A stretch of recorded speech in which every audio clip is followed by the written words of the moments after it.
Hey Intro Learning class, this is Stephanie coming at you with a quick video about chapter 5. So chapter 5 is a I call it like a bridge chapter. So it's building a bunch of different bridges between the information in the first three content chapters, so chapters 2, 3, and 4, and maybe some controversies about the information that was presented and some different ways to think about that information. So one of the first topics that is covered in chapter 5 that we need to talk about a little more is taste aversion learning. So the book has a couple pages where it talks about taste aversion learning, and the big takeaway from what the book talks about is that taste aversion learning happens in a single trial, and it's also bizarre because it's delayed conditioning, and so it violates a number of rules that we learned about classical conditioning in chapter 2. But I'm here to remember, always make you think critically about what you're reading. So let's talk about taste aversion learning and kind of how it happens. So taste aversion learning typically happens when a thing that you have eaten makes you sick. And typically speaking, when we are talking about it making you sick, we're often talking about vomiting. Unpleasant conversation here, but we need to have it, right? So here's the deal, and there are several studies to back this idea up. If it is the case that that you are going to vomit the food back up as part of taste aversion learning, then you are actually tasting that food again. So the idea that it's this delayed conditioning and it follows that pattern from chapter 2 of delayed conditioning doesn't necessarily fit the rules here. Now, it does seem to happen in a single instance, but we know that things like pain and fear or safety do tend to condition relatively quickly and can condition really quickly. So that component of it doesn't surprise me that much because taste aversion, if you think about it, if something made you sick, that's a safety issue. So you're evolutionarily more likely to learn that information and learn it really quickly. So for the taste aversion stuff, I want you to think about that. Is it really the truth that it follows a delayed conditioning pattern? And my argument would be it doesn't, especially if that thing makes you throw up, because you are being reintroduced to that flavor, albeit a little bit altered, but you're being reintroduced to that flavor when you throw up the food. All right. So the next topic that the book kind of talks about is blocking. And I think a lot of students struggle with blocking because they're not paying good attention to like what's happening and when it's happening. So in blocking, and there's a great, so on the PowerPoint, it's our 4th slide, and there's a great a little picture that the book has for you of the blocking example. But in the blocking example, what you have to think about is this: if you've already learned that something signals something else in the environment is going to happen, and I add a second signal, your brain doesn't learn the second signal, and it doesn't learn it. It's almost like it's blocked from learning it, hence the term blocking. It doesn't learn it because it doesn't have to learn it. It doesn't provide you any new information. And one of the things that we know is that your brain is constantly trying to conserve resources. And so if I've got a situation where I've already trained you that, you know, this particular signal means that this thing is going to happen in the environment, then you don't need to learn a second signal. You already have the first one down. So that's blocking. And so pay attention to what's happening, when it's happening, and how it's happening. And that'll help you with that one. All right, so your book talks about natural selection and psychology, and it talks about sociobiology, and those are all really interesting topics. And if we had a lot of time, we would talk about them more. But this is a learning class, so I think that what you want to do is kind of pay a little bit of attention to that, but don't spend a whole lot of time on it. And I want to just mention this because, you know, your book talks about this in chapter 4 and then again in chapter 5. Skinner was really influenced by Darwin, and one of the interesting links components to psychology and Darwin that you may hear from time to time is that the way Darwinian ideas kind of work in a psychology setting is the survival of the fittest behaviors. And so I kind of like to think about it like that. So survival of the fittest behaviors, right? Okay. So this chapter has the first half of it, and it kind of talks about like all that bridge building. And then what it does for the last half of the chapter is it builds all of the bridges to the remainder of the semester, because we have largely ignored the brain and cognitive resources for the first 4 chapters of this book. And it's had to be that way because think about it, we're studying behaviorists.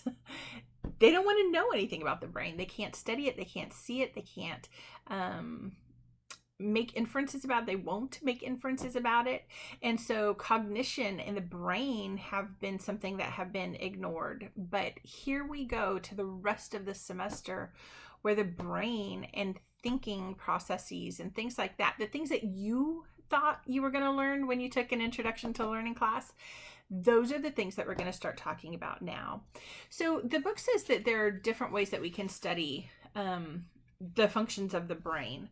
So today, we're really fortunate. We have functional MRIs. And like I said in one of the earlier lectures, there are some researchers who estimate that within about the next 10 to 15 years, we will be able to watch patterns of individual neurons firing. That's powerful stuff.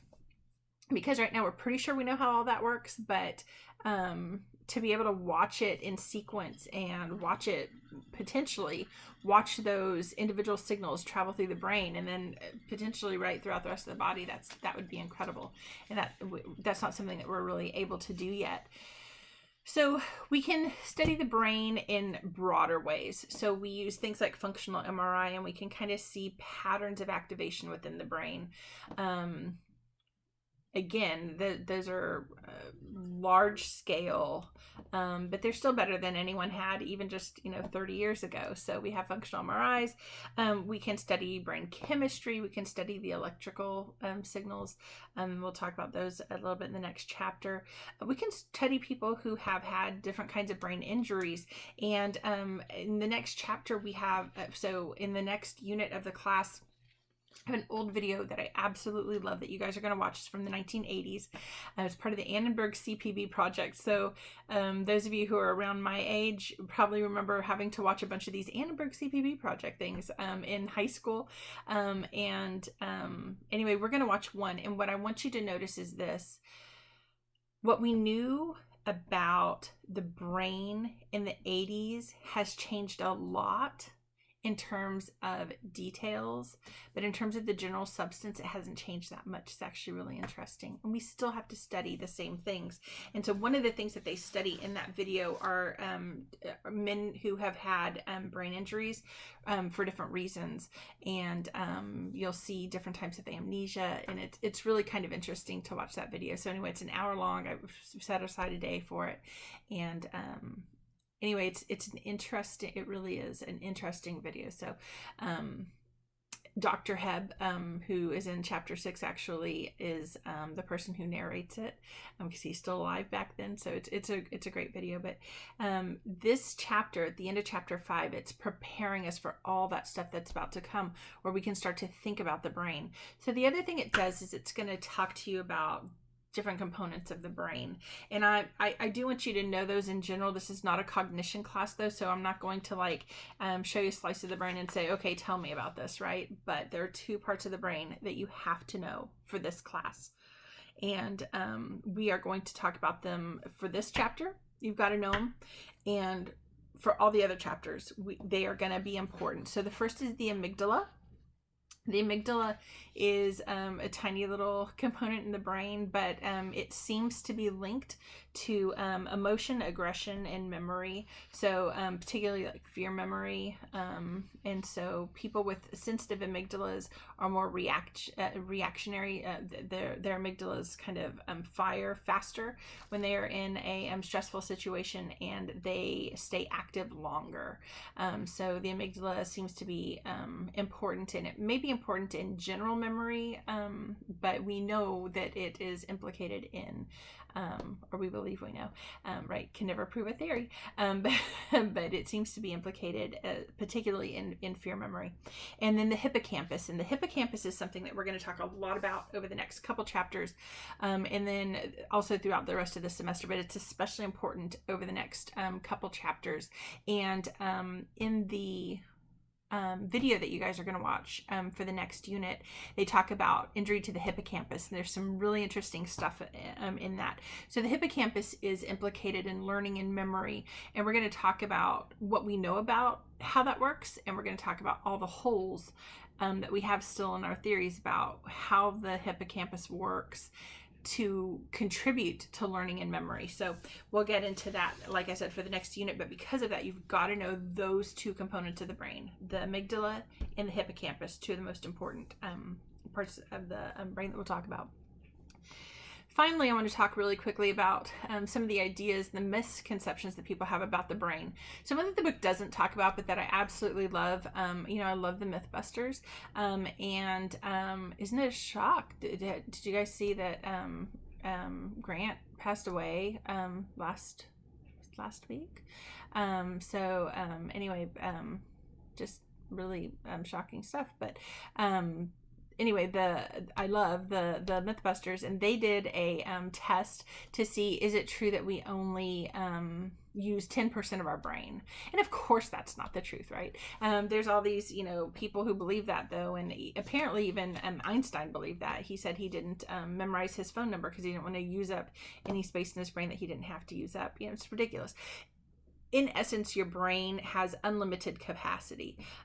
Nobody even approaches filling up their brain, so it's not a concern that even Einstein really needed to have. So that's one thing, is that how much of our brain do we use? Well, we use it all. And so even the idea that you're right-brained or left-brained is kind of bizarre. I know Facebook really wants you to figure out if you're right-brained or left-brained, right? Cosmo wants you to do the same thing. And we all use our right brains, and we all use our left brains. And is it the case that some people seem to rely a little heavier on one side of the brain than the other? Maybe, but those differences are small, and the reality is that we all use all of our brain. Finally, the book talks about differences in across gender for the brain, and it is the case that the hormonal bath that you get in utero is different if you're a man versus if you're a woman, or if you're a male versus a female. But there are some interesting caveats to that rule. And so very quickly, and you may have seen this if you've had me for a couple other classes, but there is a correlation between the size of your ring finger. So which of your fingers is taller? Is it your ring finger or your index finger? This is for women. And we'll talk about men in just a second, but this is for women. So if your ring finger is taller, and you can see that my ring finger is a good amount taller than my index finger. If your ring finger is taller, you had more testosterone in utero. So as you were cooking as a baby, you had more testosterone in utero, and actually your brain probably looks a little more masculine than it does feminine. Women who have, so we call them high testosterone females, and that does not mean that you have higher testosterone now. It just means that when you were an embryo, you had more testosterone than we would maybe normally expect for a woman. I always said my mom thought she was cooking a boy, right? It's wild. But women who have so high testosterone women tend to have be a little bit better at the visuospatial tasks than women who have the taller index finger. So if your index finger is taller, you have more estrogen, a more normal amount of estrogen as opposed to testosterone. So really quickly, I told you I'd tell you about men. So about 95% of men have a taller ring finger. Of the 5% of men who have a taller index finger, about 80% of them identify as homosexual, which is really kind of interesting. So it does seem to indicate that maybe there's like a hormonal component to homosexuality, which I think is kind of interesting. So anyway, testosterone does change the brain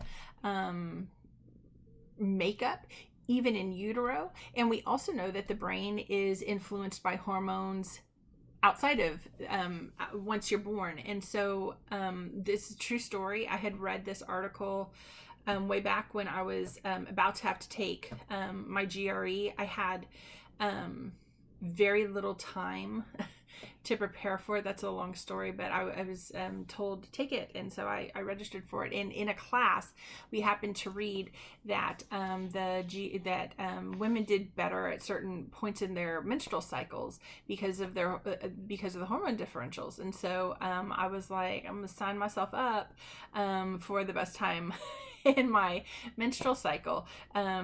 You do everything you can, right, to get ahead in the world. So hormones make a difference in how you think.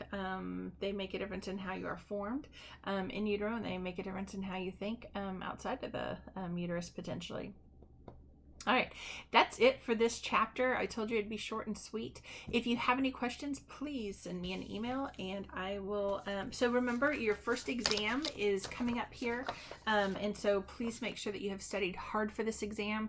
I know that some of you have sent me emails and we've been going back and forth, but I haven't heard from a good amount of you. So please, if you've got any questions at all, need any clarification, get that taken care of as soon as you can so that you can do really well on the exam. All right, talk to you guys later. Bye.